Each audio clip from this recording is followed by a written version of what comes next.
नमो भगवते वासुदेवाय।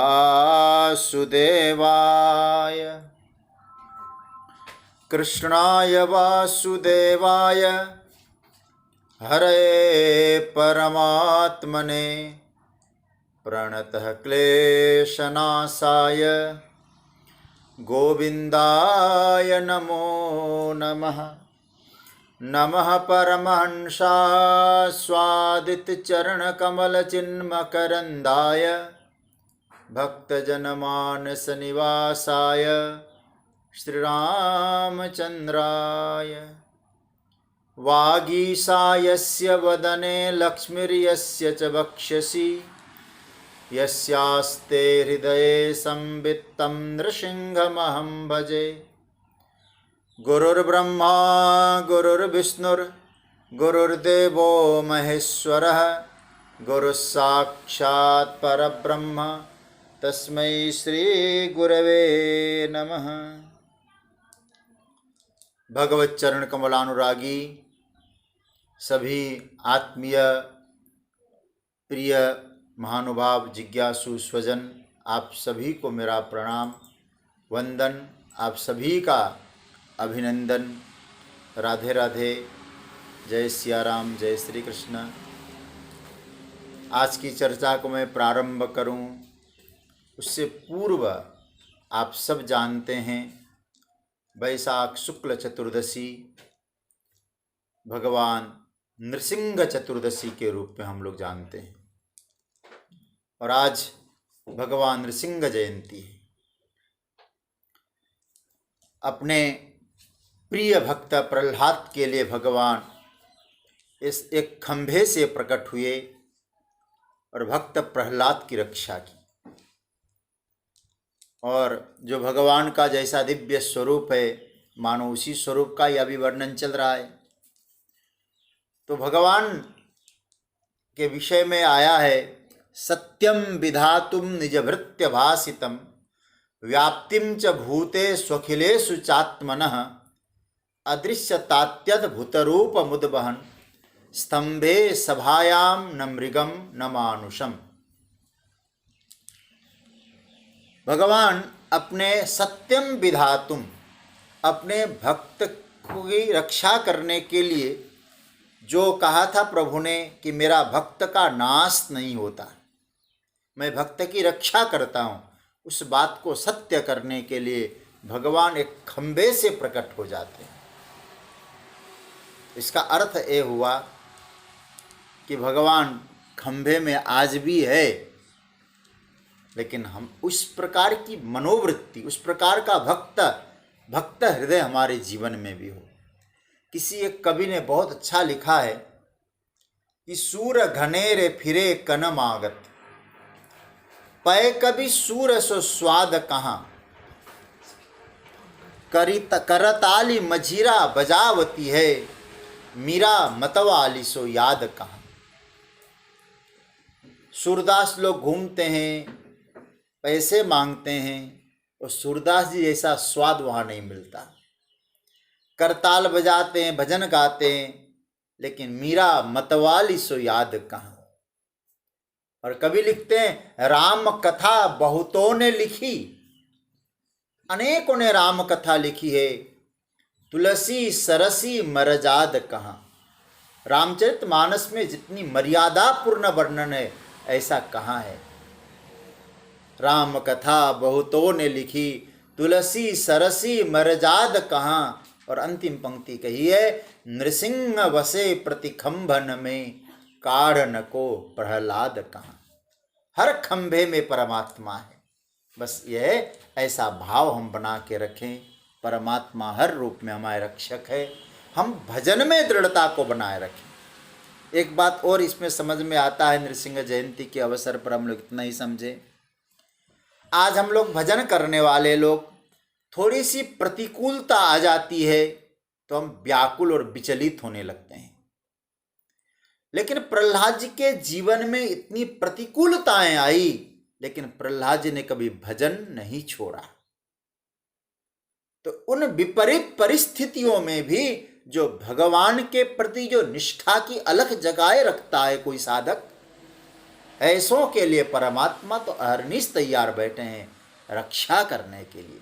इसलिए नृसिंह भगवान हम सब पर कृपा करें, सबके संकट को दूर करें।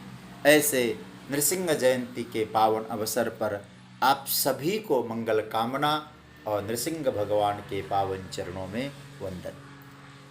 आइए अब हम लोग गीता चिंतन की यात्रा में आगे बढ़ें। कल तक हम लोगों ने 20 नंबर के श्लोक तक की यात्रा की और 21वें श्लोक में 20वें श्लोक में बताया कि संपूर्ण जो लोक है, तीनों लोक प्रव्यथित हो रहा है, व्यथित हो रहा है। अर्जुन ने ऐसा कहा।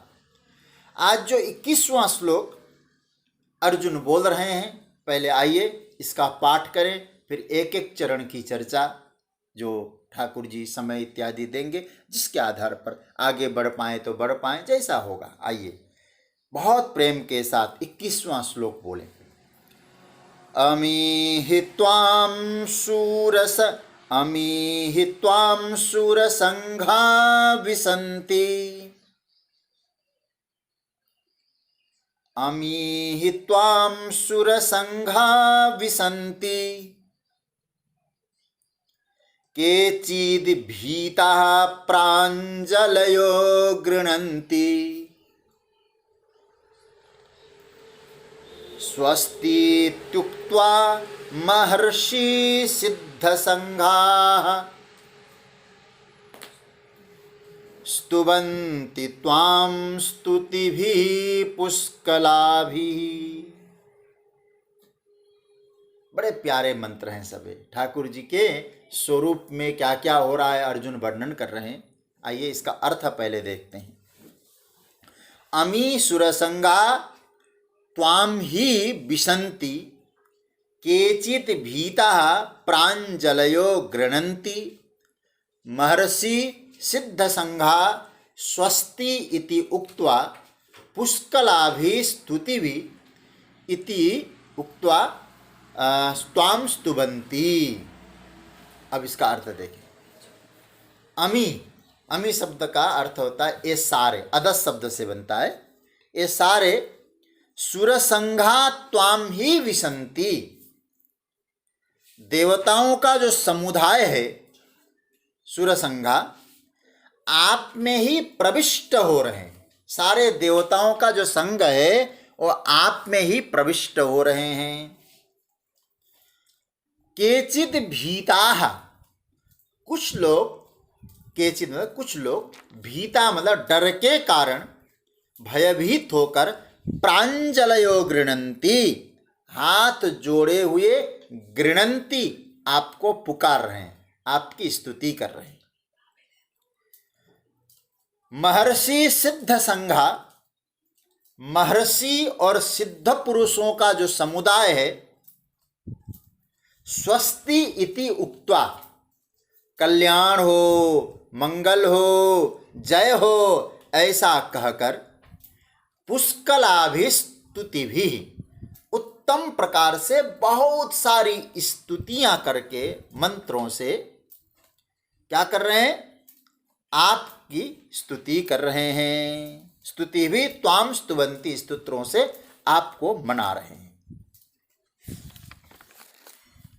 दो श्लोकों में जो अर्जुन ने जो विराट रूप, आगे 21वां और 22वां, विराट रूप में जो स्वर्गादि का जो स्वरूप है, स्वर्गादि का जो वर्णन है, उन वर्णनों को देखकर अर्जुन जो भाव व्यक्त कर रहे हैं, सारे देवता समुदाय, क्योंकि अर्जुन का देवताओं से परिचय है ना, अर्जुन तो स्वर्ग भी गए थे सदेह, वहाँ इंद्र से मुलाकात करके आए, तो आप में देवताओं का समुदाय प्रविष्ट हो रहा है। और या क्या कहते हैं, कुछ लोग भीताः, कुछ लोग डर के कारण भयभीत होकर प्राञ्जलय, हाथ जोड़कर आपका गुणगान गा रहे हैं। महर्षि सिद्ध लोग, फिर कह रहा हूं, ये स्वस्ति स्वस्ति, मंगलो मंगलो, कल्याणो ऐसा कह रहे हैं, और पुष्कलाभिस्तुति भी, पुष्कलाभि मतलब उत्तम स्तोत्रों से आपकी स्तुति कर रहे हैं।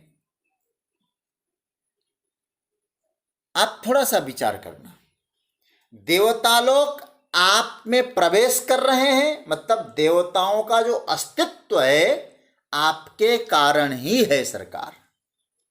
लेकिन यहाँ एक सूत्र हम पहले इस पर चिंतन करें, केचिद भीता प्रांजलयो गृणंती। कुछ लोग आपकी स्तुति कर रहे हैं लेकिन डर के कर रहे हैं।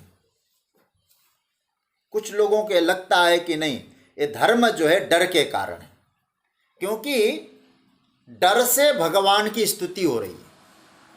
इसको थोड़ा सा समझना पड़ेगा, फिर हम लोग थोड़ा चिंतन करेंगे। देखिए, सामाजिक जो मनोविज्ञान के शोधार्थी है ना, उस पर जो चिंतन करते हैं साइकोलॉजी पर, वो लोग क्या कहते हैं, धर्म का जो प्रारंभ है ना, ये डर से ही हुआ है, भय से ही धर्म का प्रारंभ हुआ है। यदि हम लोग देखें, कुछ हद तक ये सही भी लगता है, पूर्ण रूपेण नहीं कह रहा हूं, कुछ हद तक। हम लोग प्राचीन काल में भी देखें, जैसे अतिवृष्टि हो जाए, साइक्लोन आ जाए, जंगल में आग लग जाए, तो लोग ठाकुर भगवान को पुकारते थे। ये पढ़ने में भी आता है। और देखिए, ये तो भयंकर घटना, कोई छोटी मोटी घटना तो नहीं होती है, जंगल में आग लग जाना। आज भले टेक्नोलॉजी एडवांस है, इतना होने के बावजूद भी पूरी दुनिया देखता रह जाता है, किसी से मुकाबला नहीं कर पाता, प्रकृति से मुकाबला नहीं कर पाता।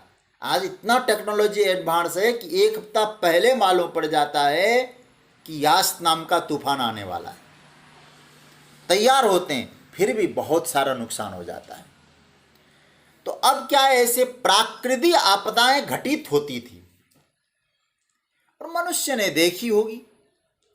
फिर मनुष्य ने सोचा, इन प्राकृतिक आपदाओं से हम दुर्रक्षण अपना करें, कैसे करें, चलो भजन करें, धर्म का सहारा लें। तो इस कारण से भी धर्म का प्रारंभ हुआ होगा। कुछ हद तक बता रहा हूं, अभी मैं स्पष्ट करूंगा कि चित भीता वाली बात, इसको स्पष्ट करके श्लोक समझेंगे हम लोग। और प्राय आप विचार करिएगा, थोड़ा सा कोई संकट का समय आता है ना, तो हम लोग क्या करते हैं, हनुमान चालीसा याद आती है। तूफान आ जाए, कुछ भी हो जाए, नाव में जा रहे, नाव इधर उधर हो जाए, तो वाणी से नहीं, दिल से हनुमान चालीसा प्रकट होने लग जाए, ऐसी भी स्थिति आती है। भय व्यक्ति के जीवन में जुड़ा रहता है। एक और बात कहें, मनुष्यों का सबसे बड़ा भय क्या है, किससे है? यदि हम लोग इस सूत्र पे चिंतन करें तो आपको मानना पड़ेगा कि जो व्यक्ति मृत्यु से डरता है, मृत्यु का जो भय है, वो व्यक्ति को भयभीत करता है। हाँ, पहले अपने को कभी किसी को, अपने रिश्तेदारों को, किसी को जाते हुए देखता है, अपने मित्रों को जाते हुए देखा, 90 साल के दादाजी को जाते हुए देखा तो कहेगा कि हमारे कितना ख्याल रखा करते थे, चले गए। अब विचार करना। और फिर धीरे धीरे वो देखकर डरता भी है, फिर सोचने लगेगा जैसे ये गए, हमको भी एक दिन जाना पड़ेगा, कोई बचेगा तो नहीं। लेकिन अब धीरे धीरे समय जैसे परिपक्व होता जाता है, 50 वर्ष, 60 वर्ष, 70 वर्ष, 70 से 80 की ओर जाते जाते कभी कभी प्रायः लोगों के मन में आता है, जितना समय हमने यहाँ बिताया, अब ज़्यादा बिताने को बचा तो है नहीं। अब धीरे धीरे लगता है हमारी उल्टी गिनती चालू हो गई है। अब उम्र बढ़ने के साथ साथ अब वर्तमान में उसके जीवन में क्या होने लगता है, उम्र बढ़ती है तो चलो, पहले तो फुर्सत नहीं होती थी, बगल में सत्यनारायण की पूजा है, बुलावा आया है तो चले जाएं। कोई अखबार में कोई मंत्र आया तो उसी मंत्र को पढ़ के जप भी करने लगा, चलो कल ग्रहण है जप कर लेते हैं। आप थोड़ा विचार करना, यहाँ कुछ समय तक हम लोग समझ सकते हैं कि भय ने कुछ ना कुछ व्यक्ति को धर्म सिखाया है। पहले कहा करते थे, वही आज जो कर रहे हैं कि फुर्सत नहीं है भजन करने का, काम इतना पड़ा है, सर पे बोझा है, और यहाँ तक कहते मरने का फुर्सत नहीं है।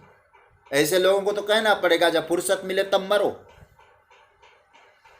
आप सोचिएगा, अब धीरे धीरे स्थिति आती है, स्वाभाविक है। मैं इसलिए आपके सामने रख रहा हूं, भय से धर्म का प्रारंभ होता है, इसमें पूरी तरह से हम नकार नहीं सकते। चाहे किसी का मत रहा हो, सामाजिक मनोविज्ञान ने कहा उसके शोधार्थियों का मत रहा हो, किंतु धर्म का हेतु मनुष्य को भयग्रस्त बनाना नहीं है। इसलिए अभी ये श्लोक को याद रखना, अभी मैं इस पर चर्चा करूंगा। धर्म का जो लक्ष्य है व्यक्ति को भयग्रस्त बना के रखना नहीं। क्यों?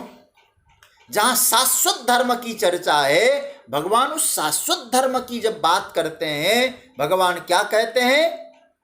नहीं, धर्म की रक्षा मैं करता हूं। शाश्वत धर्म को आप सुन चुके हैं। हाँ, ये जरूर है, संकीर्ण संप्रदाय की चर्चा मैं नहीं करूंगा यहां, क्योंकि सभी संप्रदायों से समुचित दूरी बना के हम प्रणाम करेंगे। लेकिन जहां संकीर्ण संप्रदाय की बात कर रहा हूं, हम तो भगवान श्री कृष्ण के उपासक हैं, याद रखिएगा। यदि आप भगवान श्री कृष्ण के प्रति जरा भी श्रद्धा रखते हैं तो हमारे ठाकुर जी कहते हैं शाश्वत धर्म की रक्षा मैं करता हूं। तो हम क्यों भटके इधर उधर? क्यों दीवारें खड़ी करें हम लोग, और दीवारों को खड़ा करके झगड़ा क्यों करें कि तुम्हारा संप्रदाय श्रेष्ठ है कि हमारा संप्रदाय श्रेष्ठ है, तुम्हारे ठाकुर जी बड़े हैं कि मेरे ठाकुर जी बड़े हैं? ये तो विवाद बना दिया हमने, संवाद तो खो दिया। इसलिए भगवान जिस धर्म की बात कर रहे हैं वो सनातन शाश्वत धर्म है। आरंभ भले भय से हुआ हो, जैसा चिंतकों ने कहा, परंतु धर्म का हेतु मनुष्य मात्र को भयग्रस्त बनाना नहीं है, उसको बनाए रखना नहीं है। धर्म का हेतु भय से बाहर निकालना है। यही गीता का संदेश है। इसलिए जो ठाकुर जी का उग्र रूप भी आप देखें, उसका अर्थ है नहीं कि भगवान का भयग्रस्त रूप जो है आपको डराने के लिए है। धर्म का रूप है अभय प्रदान करना। आप जाएं कैसे भी, लेकिन आपको यहां भगवान अर्जुन कह रहे हैं कि केचिद भीता प्रांजलयो गृणंती, भयभीत होकर भी जा तो परमात्मा की ओर रहे हैं और परमात्मा की स्तुति कर रहे हैं। निर्भयता, इसलिए जब हम 16वें अध्याय में पहुंचेंगे ना, निर्भयता अभय ये दैवी संपदा है। अभयम सत्व संशुद्धिर दान योग व्यवस्थिति, ज्ञान योग व्यवस्थिति, दानम दमश्च यज्ञश्च स्वाध्यायस्तपार्जवम्। वास्तविकता यही कि धर्म और अध्यात्म व्यक्ति को निर्भय बनाता है। मैं पहले भी एक बार उदाहरण दे चुका हूं, पूरी भागवत सुन ली परीक्षित जी ने, और हर कोई वक्ता के मन में इच्छा होती है चलो मैंने जो सुनाया कोई अपना भाव रखें तो सही, जैसे आप लोग रखते हैं अपना भाव कभी कभी। और मैं तो बहुत प्रशंसा कर रहा हूं और आपका बहुत प्रशंसक भी बन चुका हूं। आदरणीय श्री दया पाटोदिया जी बहुत सुंदर सुंदर चिंतन मुझे भेजती है, बहुत अच्छा लगता है। तो भाव रखते आप। तो परीक्षित जी महाराज से भी पूछा सुखदेव जी ने कि भैया 7 दिन की कथा पूरी होने वाली है, अब मैं तुम्ही से पूछता हूं तुम क्या अनुभव कर सकते? तो जो बोले हैं परीक्षित जी, भगवान तक्षका दिव्यो मृत्युभ्यो न बिभेम्य। हाँ, मैं आया जरूर डर से था, लेकिन आज कह सकता हूं आप जैसे समर्थ सद्गुरु यदि मिल जाए तो व्यक्ति का भय निवृत्त हो जाता है।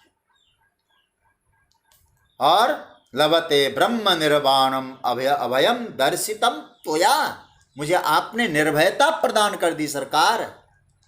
ये है धर्म जो व्यक्ति को निर्भय बनाए।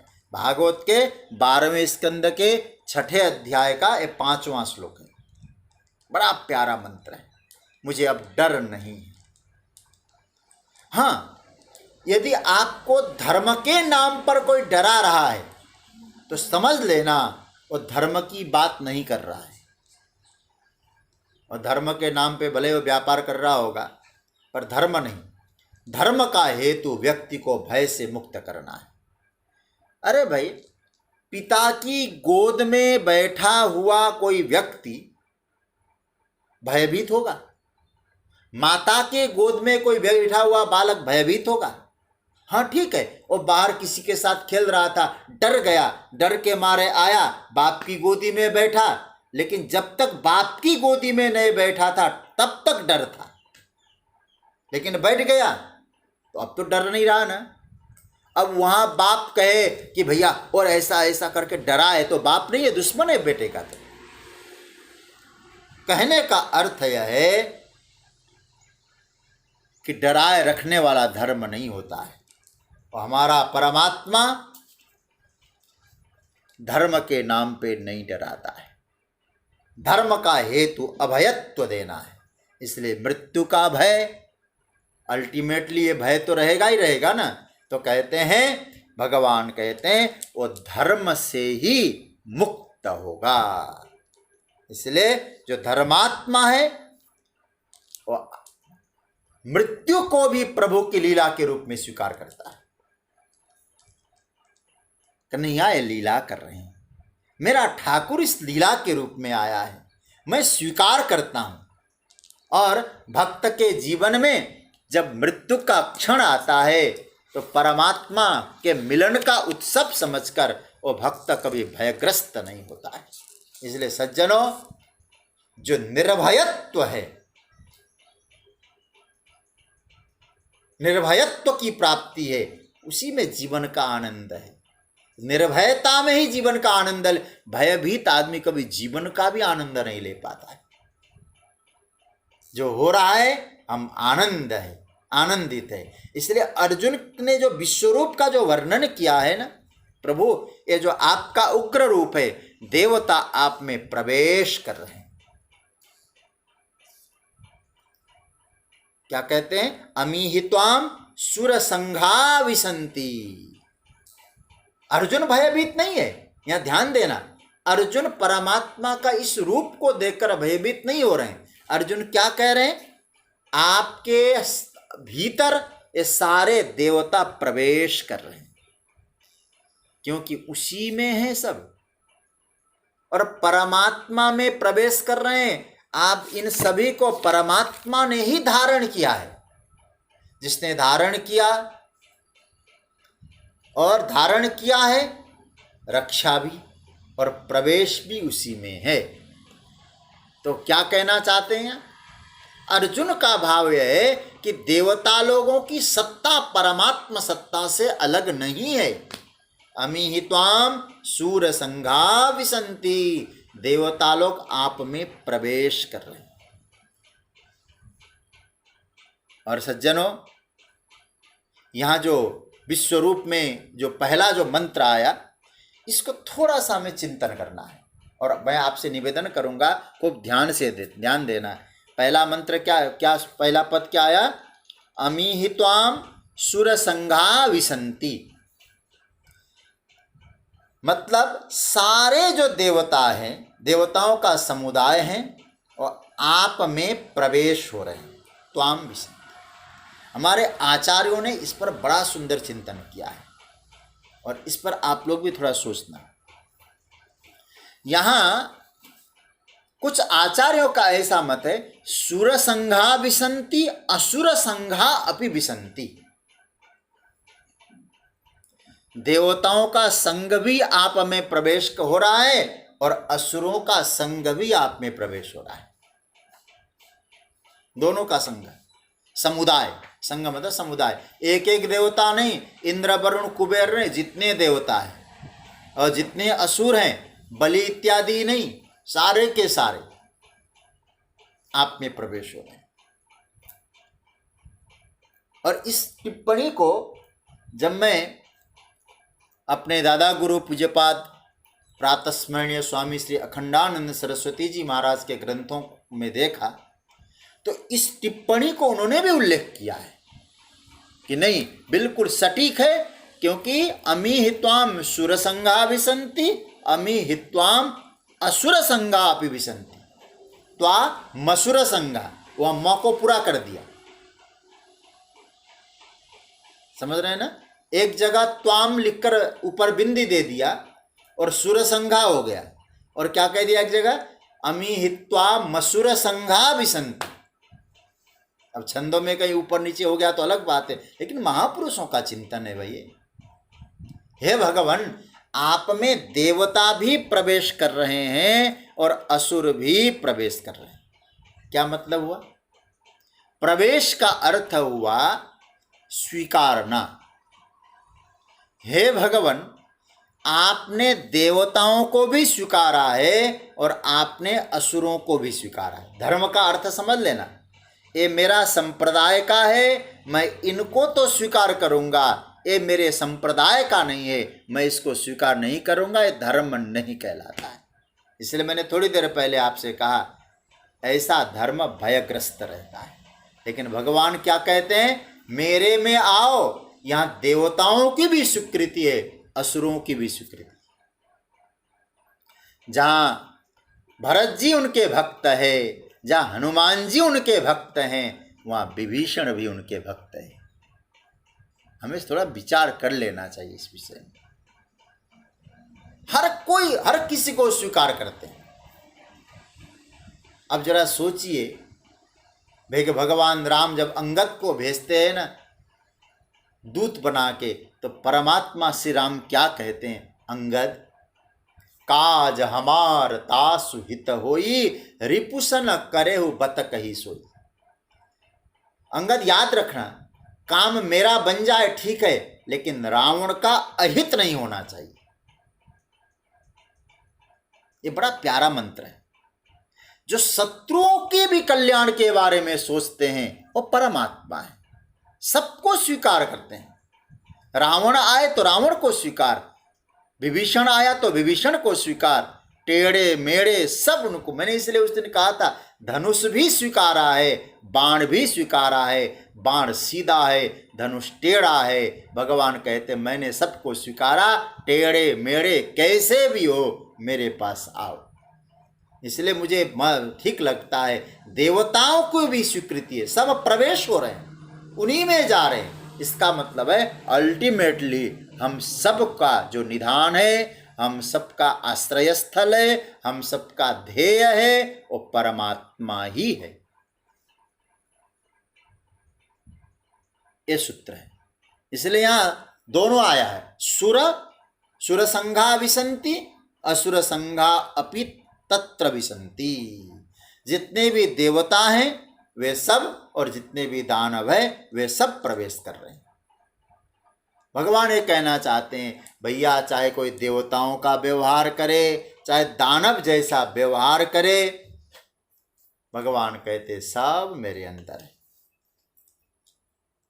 लेकिन याद इस बात का रखना, आगे 12वें अध्याय में जब भक्ति योग की चर्चा आती है ना, राग द्वेष से निवृत्ति कैसे होनी चाहिए, उस पर चिंतन करेंगे। किंतु यहाँ हमको 2-3 बातें समझनी।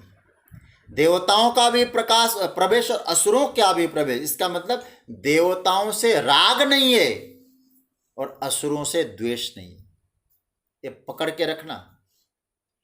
आप स्वीकार करेंगे तो राग द्वेष मूलक स्वीकार नहीं होना चाहिए। हम प्रायः जगत में जो भी स्वीकार करते हैं अथवा जो भी अस्वीकार करते हैं, उसमें मूल कारण राग द्वेष मूलक रहता है। उसमें राग है तो स्वीकार है, द्वेष है तो अस्वीकार है। राग है तो उसमें अपनापन दिखाई देता है, द्वेष है तो परायापन दिखाई देता है। लेकिन यहाँ अर्जुन कह रहे हैं, प्रभु आप में तो सब जा रहे हैं, तो आपको न देवताओं से राग है न असुरों से द्वेष है। सब परमात्मा के अंदर है। तो अब क्या है, भगवान कहते हैं विश्वरूप के रूप में मुझे देखो कि सब मुझ में है, किसी का विरोध, किसी को स्वीकार, ये तुम्हारी प्रवृत्ति नहीं होनी चाहिए। एक मुझे कथा याद आ रही है, रामानुजाचार्य जी एक बार जगतगुरु रामानुजाचार्य जी महाराज भगवान की सेवा कर रहे थे, प्रभु के श्री विग्रह की सेवा कर रहे थे। और देखिए, जो भगवान का जो भक्त है, श्री विग्रह की जो सेवा करता है ना, वो परमात्मा को केवल प्रतीक के रूप में नहीं मानेगा, मेरे साक्षात परमेश्वर है ये स्वीकार करेगा, प्रत्यक्ष परमात्मा है। हाँ, एक बात मैं आपसे कहूँगा जरूर, आप लोग इतने दिनों से गीता का चिंतन कर रहे हैं तो आप बात को पकड़ लेंगे। असल में जिनके यहाँ जड़ और चेतन का भेद मान लिया, उनके लिए कभी कभी ऐसा लगता है कि मूर्ति पूजा, विग्रह की उपासना कभी कभी प्रतीक उपासना बन के रह जाती, प्रतीक उपासना तक ही सीमित रह जाती। साक्षात परमात्मा ही है, वे यदा कदा नहीं भी मानते हैं। जब दो विभाग करते हैं, बहुत बारीकी से समझना, जड़ विभाग और चेतन विभाग, पर यहां एक तत्व है, दो तत्व की चर्चा नहीं। मतलब ऐसा जो दृष्टिकोण जिनका है, वो भगवान की मूर्ति को भगवान समझने में कभी भी उसके जीवन में कोई कठिनाई नहीं आएगी। और याद रखिएगा, जिनके जीवन में एक ही तत्व है, उनके लिए जो मूर्ति चाहे किसी की भी हो, वो भगवान ही है। एक सिद्धांत है, एक फिलोसॉफी है, एक दर्शन है।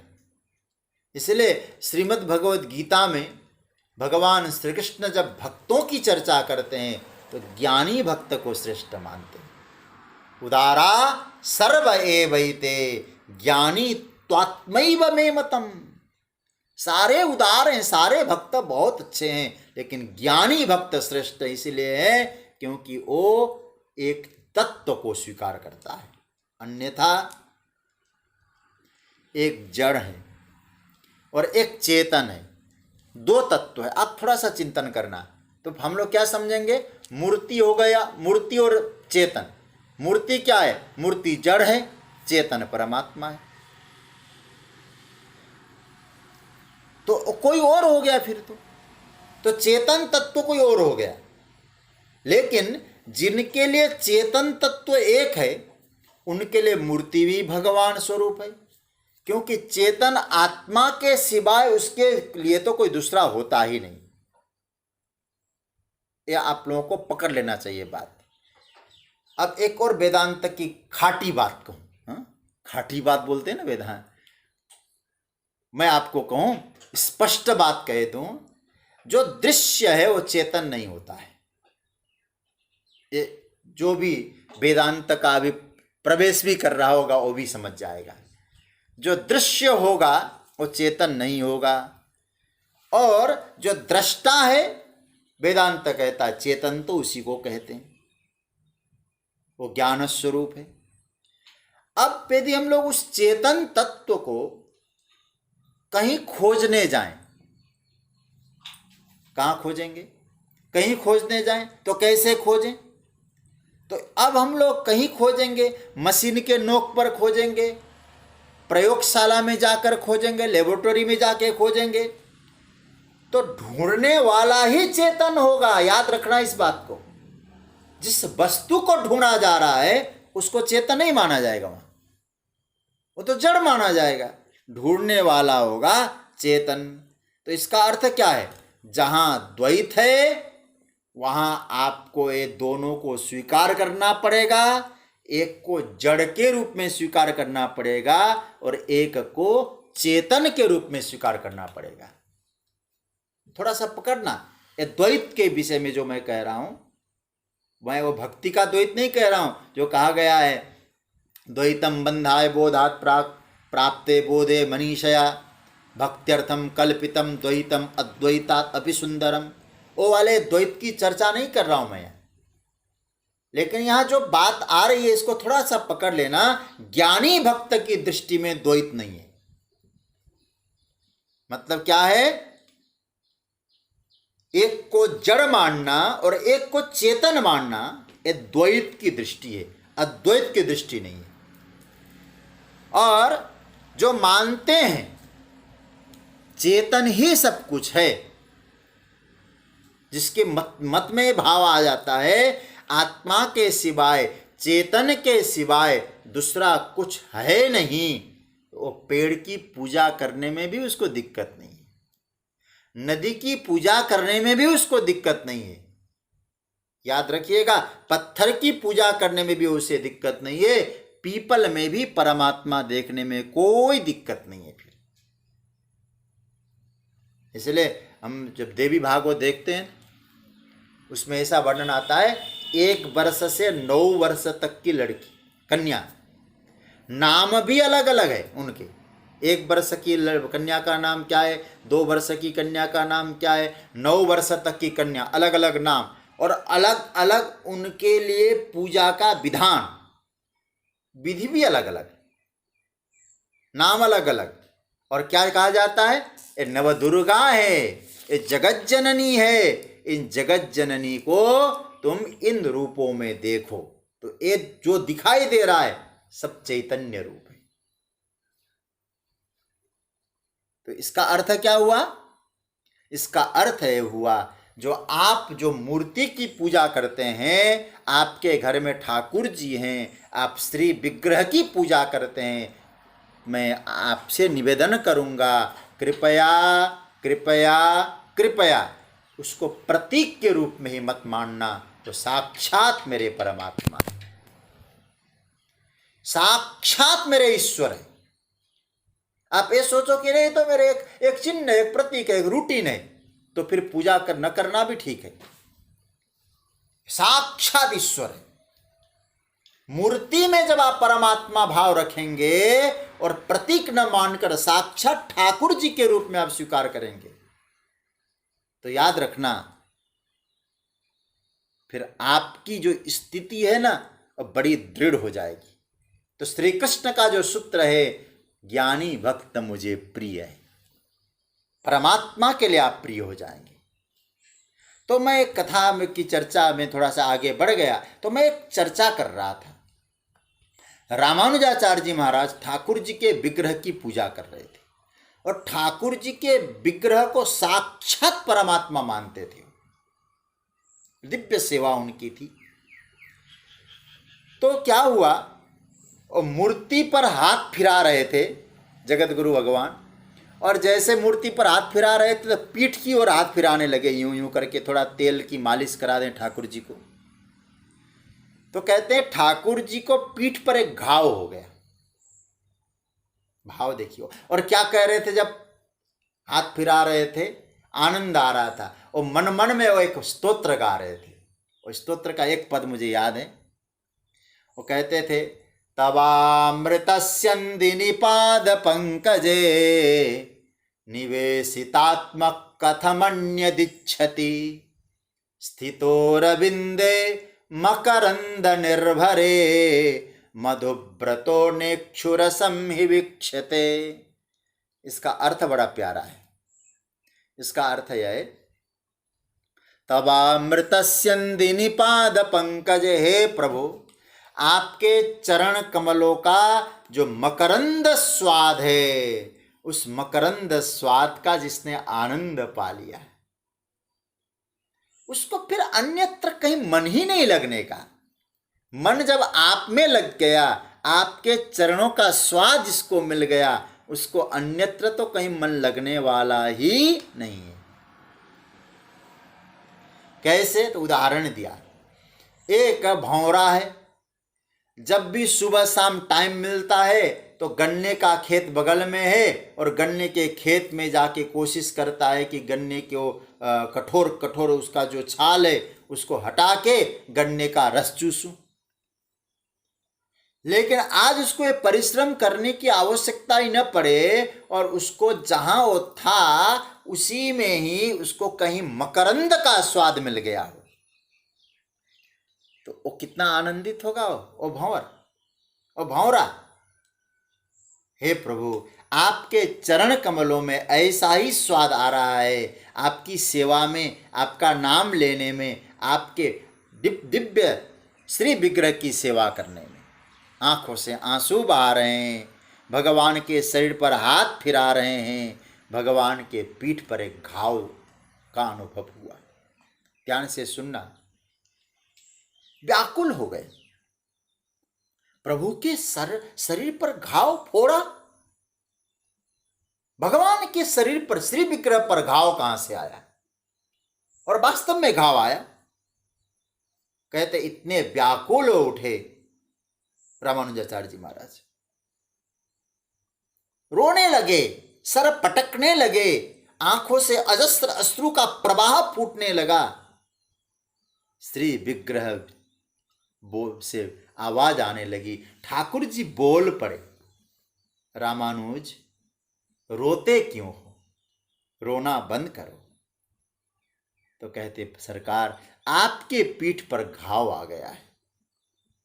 प्रभु ने कहा रामानुज आपको मालूम है ये जो घाव है ना, ये किसी और ने नहीं दिया है। बोले किसने दिया, आप बताइए ना। बोले इस घाव को देने वाले तुम ही तो हो। थर थर थर थर शरीर कांपने लगा। मैंने आपको घाव दिया सरकार? कैसे घाव आया? तो भगवान क्या बोले, रामानुज ये सब आपके कारण हुआ है। दूसरों के मत का खंडन करना और अपने मत का मंडन करना, ये जो आपने इसके लिए जो वाणी का प्रयोग किया है, जो वाणी का बाण चलाया है आपने, उन वाणी के बाण से मेरे पीठ पर फोड़ा हो गया। ये उसी का घाव है। एक तो प्रभु के पीठ पर घाव, और दूसरा उस घाव के निमित्तक कौन बन गए? रामानुजाचार्य जी। भक्त रोने लगे। रामानुज जी बहुत रोए हैं। बोले प्रभु हमने जो काम किया है ना, ये तो अधर्म पनप रहा था, अधर्म का खंडन किया है और श्रुति विरुद्ध था, वेद विरुद्ध होने के कारण मैंने खंडन किया है। भगवान ने कहा देखो एक बात याद रखना, जो विरुद्ध है, जो अवरुद्ध है, जो अनुरुद्ध है, जो सिद्ध है, जो साध्य है, जो कोई हो, सब मेरा स्वरूप है, सब मुझ में ही प्रवेश कर रहे हैं। अरे श्रीमद् भागवत में तो स्पष्ट आया है, भगवान के अग्रभाग से धर्म निकलता है तो भगवान के पृष्ठभाग से अधर्म निकलता है। यदि हम लोगों ने अपना न्यायाधीश बनकर ये ठीक है, ये ठीक नहीं है, इसका खंडन करो, इसका मंडन करो, इसी में हम रह गए तो समझना ये चोट और किसी को नहीं, मेरे ठाकुर जी को पहुंचता है। क्यों? भगवान कहते मैंने देवताओं को स्वीकारा, असुरों को स्वीकारा। रामानुजाचार्य जी महाराज रोने लगते हैं, आंखों में आंसू आ गए। तब भगवान कहने लगे रामानुज रोते क्यों हो, सरकार मुझसे बहुत बड़ा अपराध हो गया है। अब तुम एक काम करो, मेरी आज्ञा है रामानुजाचार्य कि तुम खंडन और मंडन का चक्कर छोड़ो, मेरा भजन करो, सर्व रूप में मेरा दर्शन करो और विलक्षण सुख भर जाएगा। खंडन मंडन करने से क्या तुमको फायदा होगा? मैं आपसे एक निवेदन ये करना चाह रहा हूं। कबीरदास जी ने एक भजन गाया है और कबीरदास ने उस भजन में क्या कहा है कि खूब वेद पुराण पढ़ लिया, सारे शास्त्रों को आपने पानी की तरह पी लिया, लेकिन किया क्या? खंडन और मंडन में जीवन को गुजार दिया। वेद पुराण पढ़े बहु भारी, खंडन मंडन उमर गुजारी। और क्या किस लिए किया काम? बड़े लोक में मेरी प्रतिष्ठा हो। मैं दूसरे को हरा सकूं शास्त्रों के चिंतन में, ज्ञान में, तो मेरी प्रतिष्ठा बढ़ेगी, मेरा सम्मान होगा, मैं पुरस्कृत बनूंगा। सज्जनों, ये बहुत बड़ी भूल है। बिरथा लोक बड़ाई ले।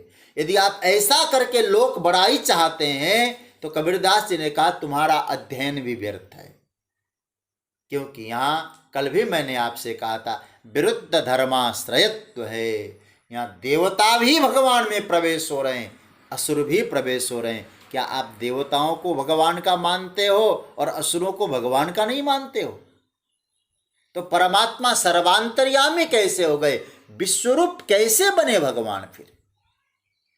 अरे एक बात कहूं मैं आपसे, परिवार का कोई मुखिया है, एक छोटा सा परिवार, 5-6 लोगों की फैमिली का परिवार, आजकल तो 5-6 लोग भी बहुत ज़्यादा हो जाते हैं, 2-3 लोगों की फैमिली का मालिक है।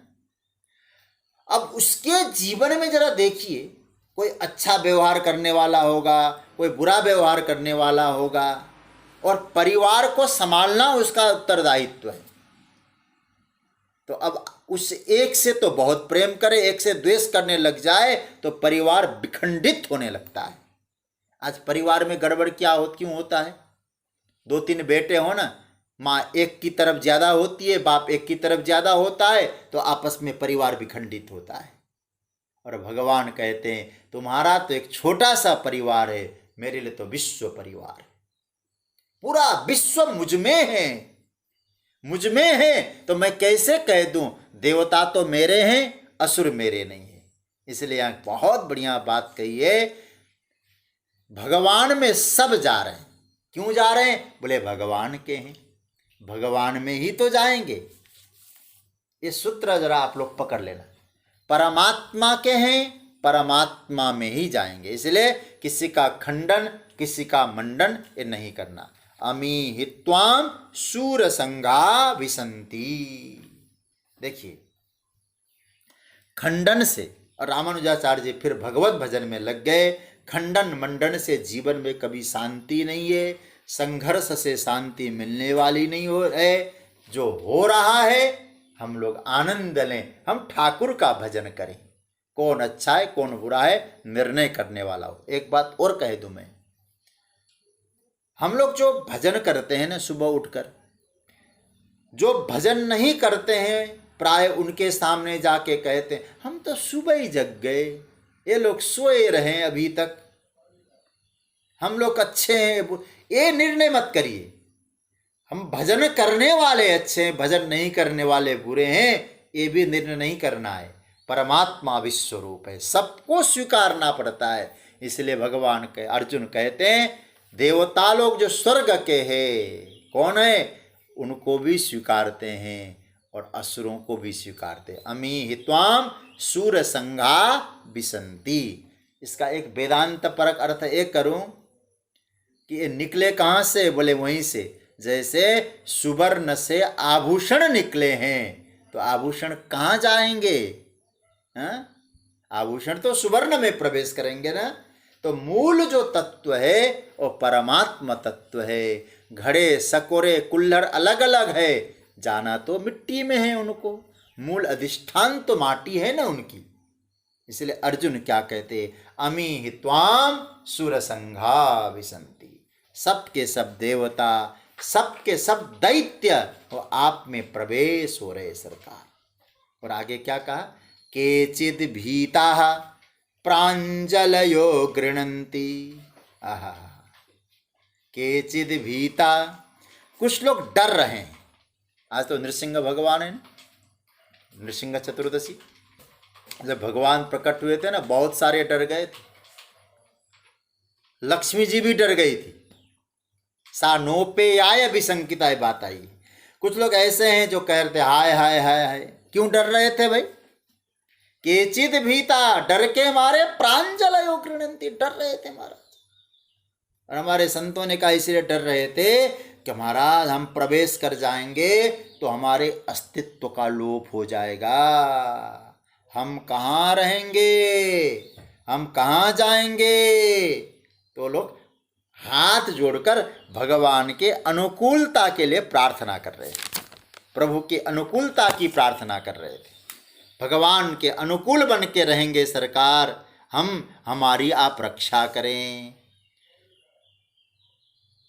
पहले वो भगवान का दर्शन करते हैं और फिर क्या करते हैं, भीता, भय से, मैं इसलिए पहले कह चुका हूं, धर्म भय से परमात्मा की ओर ले जा सकता है, लेकिन परमात्मा भय नहीं देंगे। प्रांजलयो, हाथ जोड़कर परमात्मा से रक्षा की बात कर रहे हैं, हाथ बंद करके नहीं। देखिए, प्रांजलय का अर्थ क्या, हाथ जोड़कर, लेकिन प्रांजलय का अर्थ ऐसे करके, अंजलि भरकर नमस्कार कर रहे हैं। नमस्कार करने के भी अलग अलग प्रथाएं हैं। मैंने पूज्य आचार्य जी को देखा, जब भी वो सिद्धपीठ में जाया करते थे, योनि मुद्रा इस तरह से प्रणाम करते थे, और मुझे भी उन्होंने सिखाया, जब भी किसी देवी के दर्शन करने जाओ, इस योनि मुद्रा से प्रणाम करो। हमको वो सिखाया करते थे उन्होंने, अब मैं उसका पालन करता हूँ। तो कहने का मतलब ये हुआ, भगवान के अनुकूल रह के हाथ जोड़ रहे हैं यूं, प्रभु ये आपका जो दिव्य प्रसाद है, उस प्रसाद के अभिलाषी हम हैं। कुछ लोग महर्षि स्वस्ति त्युक्ता महर्षि सिद्ध संगा, महर्षियों का संग है, सिद्धों का संग है। देखो भाई, महर्षि कौन है और सिद्ध कौन है? जो सिद्ध होने की स्थिति में है, सिद्धि के लिए परमात्मा का भजन करे, वो सिद्ध है, लेकिन सिद्धि से भी ऊपर उठ चुके, अपनी सिद्धि की मार्केटिंग किए बिना केवल ठाकुर जी का भजन करते हैं, वो महर्षि है। मतलब वो छोटे दर्जे के नहीं है भैया, सिद्ध से ऊपर महर्षि है। महर्षि सिद्ध संगा, महर्षि संगा सिद्ध संगा। भगवान तो यही कहते हैं ना भाई, यहाँ कोई भेद नहीं है, मैं व्यापक हूँ, मेरे पास आओ। ऐसे भगवान के महर्षि व्यापक दृष्टि से सबको स्वीकार करते हैं। जो सबका कल्याण चाहता है, ऐसे महर्षि नित्य भगवान के भजन में लगे रहते हैं, ऐसे सिद्ध वो क्या कर रहे हैं, आहा, स्वस्ति तुक्ता, मंगल हो, कल्याण हो, मंगल हो, मंगल हो, मंगल, ऐसा कह रहे हैं। स्वस्ति इति युक्त उक्त्वा, कल्याण चाहते हैं सबका। और ऋषि का मतलब, मैं फिर कह दूं, महर्षि मतलब ऋषयो मंत्र द्रष्टार, मंत्र के दृष्टा है ऋषि लोग, मंत्र को जानते थे। इसलिए वेद के मंत्र मानव मात्र के लिए नहीं समझना, कीट पतंग इत्यादि के लिए भी वेद के मंत्र प्रयोग है, तो सब कीट पतंग को भी स्वीकार करें। इसलिए हमारे यहाँ मंडुक सुक्त है, मांडुक्य उपनिषद है, श्वेताश्वतर है, तैतरीय है, नाम देखिए जरा, इस प्रकार के उपनिषद। मंडुक के नाम से उपनिषद, मेढक के नाम से उपनिषद। और याद रखना, इसका अर्थ क्या है, संपूर्ण रूपों में परमात्मा है, ऐसा जो भाव रखे, ऐसे महर्षि, ऐसे सिद्ध, वो सबका मंगल चाहते हैं। क्या सोचते हैं, महर्षि सिद्ध संगा स्वस्ति इति उक्त्वा, सबका कल्याण हो, इस भाव से क्या कर रहे हैं, स्तुति भी त्वाम स्तुवंती, आपकी स्तुति कर रहे हैं, हमारी स्तुति। हाँ, कैसे स्तुति कर रहे हैं, बोले पुष्कलाभि स्तुति भी त्वाम स्तुवंती, उत्तम स्तोत्र से, बहुत सुंदर सुंदर स्तुतियों के मंत्रों के द्वारा आपको बना रहे हैं, आपकी स्तुति कर रहे हैं। प्रभु की स्तुति हो रही है, और स्तुति का मतलब क्या है, गुण वर्णने, स्तुति गुण वर्णने, भगवान के गुणों का वर्णन हो रहा है। जय हो सरकार, आपने अमी हित्वाम सुर संघा विसंति, आपने देवताओं को स्वीकारा, आपने असुरों को स्वीकारा, और कुछ लोग भयभीत होकर आपका गुणगान गा रहे हैं, आपको नमन कर रहे हैं, प्रांजलि हो रहे हैं, नमन की मुद्रा में है। आप एक कृपा करिएगा सरकार, इन सब का कल्याण हो, सबकी कृपा, सब पर कृपा करें, ऐसा भाव आ रहा है। अमी हित्वाम सुर संघा विसंति। और आगे क्या कहते हैं, और केचित् भीताः प्राञ्जलयो गृह्णन्ति स्वस्ति इत्युक्ता महर्षि सिद्ध संघा स्तुवन्ति त्वां स्तुतिभिः पुष्कलाभिः। सुंदर सुंदर स्तोत्रों से परमात्मा को रिझाया जा रहा है। इसलिए कभी कभी आप भी देखते होंगे ना, भजन करते हैं तो मन मन आता है, जय हो, मंगल हो, स्वस्ति हो, ऐसा बोला जा रहा है। मतलब इसका अर्थ ये होता है, सरकार आप सब पर कृपा करते हैं, हमारे ऋषि मुनि भी सबका कल्याण चाहते हैं, इसलिए जय हो की उद्घोष कर रहे हैं। आपका इस विराट स्वरूप को देखकर, जिस स्वरूप में किसी को आपने अस्वीकार नहीं किया, सबको स्वीकार किया है, ऐसे स्वरूप को हम वंदन करते हैं।